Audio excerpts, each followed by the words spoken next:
जय हिंद। आज हम आप लोगों के लिए जो बहुत बड़ा खुशखबरी लेकर आए हैं। और इस बार जो अभी 2026 में 10th के एग्जाम देने वाले जो भी स्टूडेंट्स हैं उन सबको लिए जो है एक हम बहुत सा आसान चैप्टर ऐसा चैप्टर लेकर आए हैं जिसमें आप कम से कम चैप्टर कवर कर लीजिएगा। तो मैथ हो, चाहे साइंस हो, चाहे एसएसटी हो, चाहे जो भी सोशल जो भी हो, कम से कम चैप्टर में आप जो है अच्छा नंबर ले आ सकते हैं और बढ़िया नंबर ला सकते हैं उसको पढ़ने से। तो सबसे पहली बात है, अभी हम मैथ का क्लास लेने के लिए जा रहे हैं। तो मैथ में कुछ ऐसा चैप्टर है, गिना चुना चैप्टर, 4 से 5 चैप्टर, जिसको आप पढ़िएगा तो 80 से 90 नंबर फिक्स है। और 6 चैप्टर पढ़ लिए तो 100 नंबर कन्फर्म जो है आपका मैथ में बनेगा, तो बनेगा 100 का 100%। तो सबसे पहले अभी निर्देशांक ज्यामिति चालू करने के लिए निर्देशांक ज्यामिति से जो है 25 से 27 नंबर जो है एग्जाम में 2025 में पूछा हुआ था। ऑब्जेक्टिव सब्जेक्टिव लघु उत्तरीय प्लस अधिक उत्तरीय जितना भी है 5 नंबरिया, 3 नंबरिया और 1 नंबरिया सभी मिलाकर के फर्स्ट सेटिंग में 25 नंबर का पूछा हुआ था और सेकेंड सेटिंग में 27 नंबर का पूछा हुआ था। और त्रिकोणमिति में जो भी सवाल है, त्रिकोणमिति से ओनली फॉर 8.1 से 8.4 तक में जो है 42 नंबर का पूछा हुआ था। और फर्स्ट सेटिंग और सेकेंड सेटिंग दोनों में, फर्स्ट सेटिंग में भी 42 नंबर और सेकेंड सेटिंग में भी 42 नंबर पूछा हुआ था 2025 में। तो फिक्स है जो इस बार भी 2026 में भी जो इसी से क्वेश्चन लड़ने वाले हैं। और हाइट एंड डिस्टेंस यानी त्रिकोणमिति का जो कुछ अनुप्रयोग है उससे 10 नंबर का मतलब पूछा हुआ था। और बहुत सारा क्वेश्चन लड़ता है बहुत 5 चैप्टर से, बहुत छोटा सा चैप्टर है 2.1 2 3 ऐसे करके है। उसमें 3 एक्सरसाइज है और उसको पढ़ लीजिएगा तो कम से कम 18 से 19 नंबर उससे आप बना लीजिएगा। और द्विघात समीकरण है जिसमें 4.1 से लेके 4.4 तक में जो है बहुत सारा क्वेश्चन पूछा हुआ है। इतना पढ़ने से, और एक चैप्टर और है सांख्यिकी, इतना पढ़ लीजिएगा तो आप जो है 100 में 100 एग्जाम में इस बार 2026 में बना कर आइएगा। आपको काफी डीपली में इसको पढ़ना है, ठीक है दोस्तों। ऐसा नहीं है जो आपको हूबहू ऐसे ही एग्जाम में ऑब्जेक्टिव पूछेगा, ठीक है, एनसीईआरटी के ही, ऐसा नहीं है। आपको कॉन्सेप्ट दिएगा। जैसे मान लीजिए 4 + 5 = 9 होता था, आपको 4 की जगह पर 7 दे सकता है, 7 की और 5 की जगह पर जो 9 दे सकता है, तो बराबर कितना हो जोड़ का आपको बता। ऐसे ही कंसेप्ट मान लीजिए आपको मैथ में दिया रहेगा, अगर इस तरह से आप पढ़िएगा, कॉन्सेप्ट और क्लियर रहेगा तो लगभग में आपको सभी क्वेश्चन बनाकर ला सकते हैं। तो हम आपको उसी तरह से पढ़ाएंगे जिस तरह से एग्जाम में क्वेश्चन लड़ेगा, A to Z क्वेश्चन। ज्यादा नहीं, 5 से 6 चैप्टर पढ़ाएंगे। और सबसे पहले 5 से 6 चैप्टर कवर कर लीजिए, आप 100 में से 100 नंबर पूरा मैथ में बना लीजिएगा। और उतना ही नहीं, और आप पूरा, तो ठीक है। तो हम देखते हैं जिस तरह से एग्जाम में हर बार क्वेश्चन पूछता है उसी तरह से हम पूरा डीपली में पढ़ाएंगे ताकि आपका एग्जाम में कोई भी चैप्टर से एक भी क्वेश्चन छूट ना पाए। तो ठीक है दोस्तों, ऑब्जेक्टिव से लेकर सब्जेक्टिव हम सब कवर करेंगे, ठीक है। एमसीक्यू हो चाहे 3 नंबर का एग्जाम में वाला 3 नंबर वाला हो, 5 नंबर वाला हो। तो सबसे पहले हम निर्देशांक ज्यामिति स्टार्ट करने के लिए हम जा रहे हैं। निर्देशांक ज्यामिति में सबसे पहले क्वेश्चन कहाँ से पूछता है हम वही पढ़ेंगे। निर्देशांक ज्यामिति में सबसे हम 3 चीज पढ़ेंगे, ज्यादा ने 3 चीज, सबसे 4 चीज पढ़ेंगे। पहला चतुर्थांश के बारे में पढ़ेंगे, चतुर्थांश से बहुत सारा क्वेश्चन ऑब्जेक्टिव में पूछा हुआ है। दूसरा पढ़ेंगे डिस्टेंस फार्मूला। डिस्टेंस फार्मूला होता है यानी दूरी सूत्र। दूरी सूत्र में दूरी सूत्र से सब्जेक्टिव ऑब्जेक्टिव दोनों पूछता है एग्जाम में, पूरा भर भर के पूछा हुआ है। अब एक बार जो है क्वेश्चन में उल्टा के 2025 का देख लीजिएगा।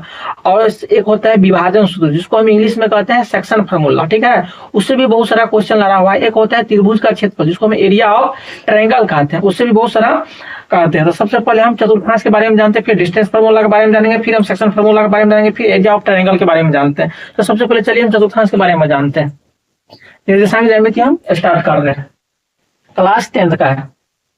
तो देखिए दोस्तों, तो हम लिख देते हैं यहाँ पे चैप्टर नंबर कितना है जी, चैप्टर नंबर 7 है। चैप्टर का नाम है निर्देशांक ज्यामिति, ठीक है। इसमें सबसे पहले हम पढ़ते हैं चतुर्थांश के बारे में, ठीक है। चतुर्थांश के बारे में, इसी को हम पाद बोलते हैं। क्या बोलते हैं? पाद। इंग्लिश में कहते हैं क्वाड्रेंट, QUADRANT, क्वाड्रेंट, ठीक है।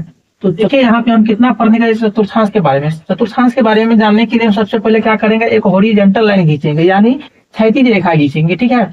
और एक जो है हम वर्टिकल लाइन खींचेंगे, उसको बोलते हैं उदग्र रेखा। हॉरिजॉन्टल लाइन को इसको हम एक्स से सूचित करते हैं, इसको हम एक्स डैश से सूचित करते हैं, इसको वाई से सूचित करते हैं, इसको वाई डैश से सूचित करते हैं। इसको बोलते हैं एक्स अक्ष। क्या बोलते हैं? एक्स अक्ष बोलते हैं। इंग्लिश में इसको एक्स एक्सिस कहते हैं। क्या कहते हैं जी? X axis. इसको कहते हैं वाई अक्ष, ठीक है। इसको कहते हैं वाई अक्ष, या इसी को इंग्लिश में कहते हैं वाई एक्सिस कहते हैं। अब चलते हैं इसमें, तो टोटल 4 चतुर्थांश कितना होता है, टोटल 4 होता है, चतुर्थांश या पाद, ठीक है। चतुर्थांश यानी पाद, तो कितना होता है 4। ये हो गया प्रथम चतुर्थांश, कौन हो गया, प्रथम चतुर्थांश, ठीक है जी, फर्स्ट क्वाड्रेंट इंग्लिश में इसको कहते हैं। ये हो गया द्वितीय चतुर्थांश, ठीक है, द्वितीय चतुर्थांश हो गया। ये हो गया तृतीय चतुर्थांश, तृतीय चतुर्थांश हो गया। ये हो गया चतुर्थ चतुर्थांश, चतुर्थांश हो गया। तो फर्स्ट क्वाड्रेंट में अगर मान लीजिए इसमें अब क्या पढ़ना है, साइन के चिन्ह के बारे में पढ़ना है। प्रथम चतुर्थांश का मतलब एक्स और वाई का दोनों का चिन्ह क्या होता है, प्लस प्लस होता है। एक्स का भी चिन्ह प्लस होता है, वाई का भी चिन्ह प्लस होता है फर्स्ट क्वाड्रेंट में। सेकेंड क्वाड्रेंट में क्या होता है, एक्स का जो चिन्ह होता है माइनस होता है और वाई का चिन्ह क्या होता है, प्लस होता है। काहे कि ये जो है इसको हम क्या कहते हैं, ओ मूल बिंदु, इसको हम ओ को क्या कहते हैं, मूल बिंदु कहते हैं, ठीक है जी, मूल बिंदु। इसका निर्देशांक कितना कितना होता है, 0,0 होता है। कि यहाँ पे एक्स का मान भी 0 और वाई का मान भी 0 होता है। सेकेंड चतुर्थांश में क्या होता है, यहाँ पे इसका चिन्ह होता है माइनस और प्लस होता है। तृतीय चतुर्थांश में क्या होता है, एक्स का मान भी माइनस होता है और वाई का मान भी क्या होता है, माइनस होता है। चतुर्थ चतुर्थांश में क्या होता है, एक्स का मान प्लस होता है, पहला मान प्लस और दूसरा का मान क्या होता है, माइनस होता है। तो ये हो गए, जैसे मान लीजिए एग्जाम में इसी पे आधारित क्वेश्चन पूछा हुआ है, जो मतलब कौन कौन चतुर्थांश में है नहीं है। आपको जो है जैसे मान लीजिए एग्जांपल के तौर पे, जैसे मान लीजिए 4 और 5 दे देगा, बोल देगा कौन सा चतुर्थांश में या कौन सी पाद में है। तो कैसे पता करेंगे, 4 का मान भी प्लस है और 5 का मान भी प्लस है, तो दोनों प्लस प्लस जो कौन चतुर्थांश में हो गया, प्रथम चतुर्थांश में हो गया। अगर जैसे मान लीजिए एक और आपको दे देगा, जैसे मान लीजिए -5 दे देगा, +7 दे देगा, तो पहला का मान माइनस में है, दूसरा का मान प्लस में है, तो इसका मतलब कौन चतुर्थांश में है, सेकेंड क्वाड्रेंट में है, ठीक है। एक एग्जांपल और हम ले लेते हैं, जैसे मान लीजिए -7 है, -9 है, दोनों का मान क्या है, माइनस है, माइनस है, तो इसका मतलब कौन सा चतुर्थांश में है, तृतीय मतलब थर्ड क्वाड्रेंट में, QUAD क्वाड्रेंट में है। एक एग्जांपल और हम ले लेते हैं इसी पे आधारित, जैसे मान लीजिए एक का मान दिया हुआ है 9 दिया है, दूसरा का मान दिया है -7 दिया हुआ है, इसका मान क्या हो जाएगा, प्लस, इसका मान माइनस, यानी प्लस माइनस कौन सा चतुर्थांश में, तो फोर्थ क्वाड्रेंट में है। इस तरह से जो है एग्जाम में बोर्ड में जो भी मतलब इस टाइप का ऑब्जेक्टिव आएगा तो हम बना लेंगे। जैसे एग्जाम में कैसे पूछा हुआ है, हम कुछ हम आप लोगों को बताने जा रहे हैं, ठीक है। चलिए इसको मिटा देते,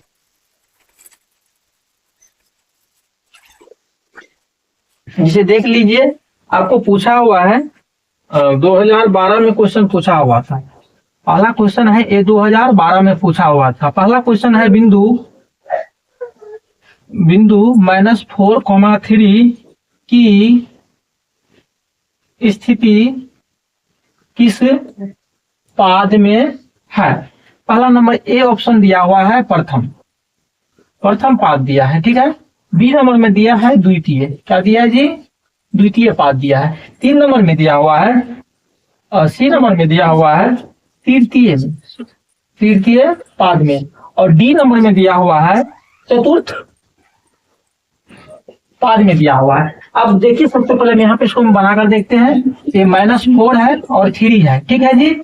यहाँ पर सबसे पहले क्या करते हैं, चतुर्थांश हो गया प्लस प्लस, पहला हो गया, दूसरा हो गया माइनस प्लस, तीसरा हो गया माइनस माइनस, ये हो गया प्लस माइनस, ठीक है जी। ये चौथा हो गया, ये तीसरा हो गया, ये दूसरा हो गया, तो ये माइनस हो गया प्लस हो गया। माइनस प्लस किन वाला में है, द्वितीय में, ये कौन हो जाएगा, द्वितीय पाद में। तो ऑप्शन नंबर कौन हो जाएगा मेरा, इसीलिए आंसर नंबर सी, बी जो है सही ऑप्शन होगा। एक क्वेश्चन और देखते हैं हम, एक क्वेश्चन और दिया हुआ है इसमें, कार्तीय तल में स्थित किसी बिंदु का कार्तीय तल में स्थित किसी बिंदु 6,4 की कोटि का मान क्या होगा, ठीक है, क्या होगा। तो अब देखिए यहाँ पे एक्स एक्सिस को क्या कहते हैं? भुज कहते हैं। वाई एक्सिस को क्या कहते हैं? कोटि कहते हैं। भुज को कहते हैं इंग्लिश में अब शीशा। कोटि को कहते हैं ऑर्डर। इसमें कोटि का मान क्या हो जाएगा? 4 हो गया। कोटि का मान 4 हो गया, इसलिए ऑप्शन यहाँ पर ऑप्शन दिया हुआ है ऑप्शन 6 4 5 2। यहाँ पे ए में ऑप्शन दिया है 6, बी में ऑप्शन दिया है 5 और सी में ऑप्शन दिया है 4 और डी में ऑप्शन दिया हुआ है 2। इसमें कौन आंसर हो गया? सी हो गया। इसीलिए आंसर नंबर कौन हो गया? सी हो गया। इस तरह से मतलब ऑब्जेक्टिव जो है बोर्ड में मतलब पूछता है। ठीक है, तो चलिए कुछ हम और देखते हैं आगे। इसको हम मिटा देते हैं। ठीक है,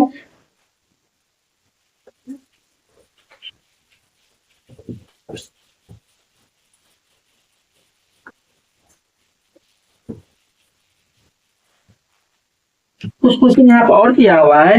दिया क्वेश्चन नंबर एक और पूछा हुआ है जो 2013 में पूछा हुआ है। एक क्वेश्चन दिया हुआ है जो 2013 में पूछा हुआ है। तो देखिए यहाँ पर दिया है किसी बिंदु y अक्ष से दूरी उस बिंदु का क्या कहलाता है? कहलाता है। ए नंबर में दिया है y निर्देशांक, बी नंबर में दिया है x निर्देशांक,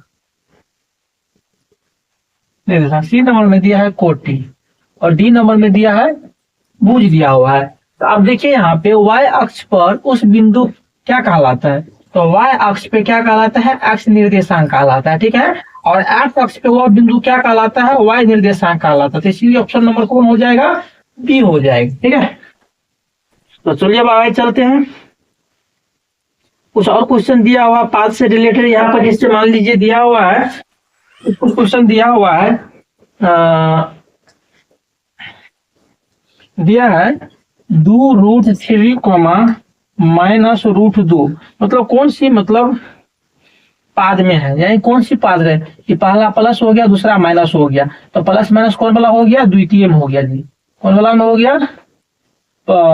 प्लस माइनस, प्लस और माइनस चतुर्थ में हो गया। ठीक है, चौथा में मतलब हो गया। तो इसीलिए ऑप्शन नंबर कौन हो जाएगा?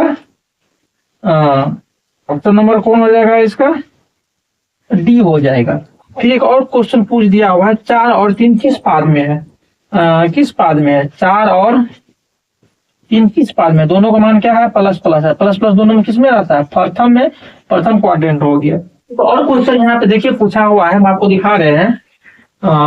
किसी तल में से कोटि का मान, जिससे यहाँ पे दिया हुआ है 3 और 4 में बोल रहा है कोटि का मान निकालने के लिए। कोटि बराबर क्या होगा? आपको हम बताए हैं एक्स को क्या कहते हैं? भुज कहते हैं, वाई को क्या कहते हैं? कोटि। तो कोटि का मान कितना हो जाएगा? -4 हो गया। इसीलिए ऑप्शन नंबर कितना हो जाएगा? ए हो जाएगा। फिर एक और पूछा हुआ है जो एक्स बराबर -5। हम क्या करते हैं? X axis Y axis. तो एक्स का मान लीजिए -5 क्या है? यहाँ पे है। यहाँ पे रेखा खींचेंगे तो किसके समांतर हो जाएगा? वाई अक्ष के समांतर होगा। किसके समांतर? ऑप्शन में दिया है एक्स अक्ष के समांतर होगा, वाई अक्ष के समांतर मूल बिंदु से जाती हुई, इनमें से कोई नहीं। तो ये ऑप्शन नंबर कौन हो जाएगा? बी हो जाएगा। क्योंकि वाई अक्ष की क्या हो गया? ये दोनों पैरेलल हो गए, दोनों को आगे पीछे बढ़ाने पर क्या हो जाएगा? चलिए देखते हैं। तो ठीक है दोस्तों, आज के लिए